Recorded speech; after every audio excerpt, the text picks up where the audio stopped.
I'm going to go to a pretty significant event in your life. You had an accident in 1986 that changed things for you dramatically, even the outlook for your future. Can you talk about that?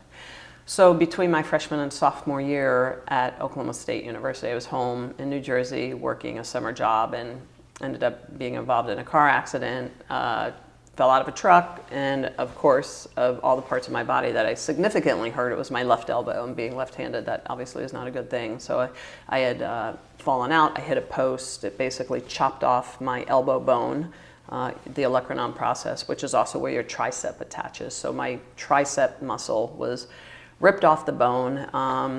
Long story short, I ended up having to go through emergency surgery. They sewed my muscle back down, my ulnar nerve was exposed, and I was told I might never pitch again. And it was a long process to come back from that. It was pretty awful. Going back a month later to Oklahoma, being in a cast, but my coaches were great. But yeah, it happened July 21st, 1986. So it was a horrific event, and it changed my life in a lot of ways. It changed my career on the softball field, but it changed my life and my outlook on things. Mm-hmm. Because you came back from that actually pitching with greater force than before.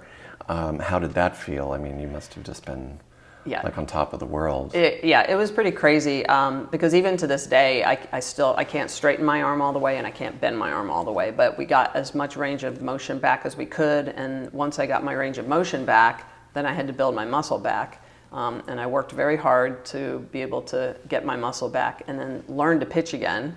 My arm would go numb, and that's when I thought, oh, maybe the doctor's right, I may never pitch again because there was so much nerve damage. But I overcame that, and by the time the season was starting at the end of February, I was actually throwing the ball 3 miles an hour harder after the accident than before the accident.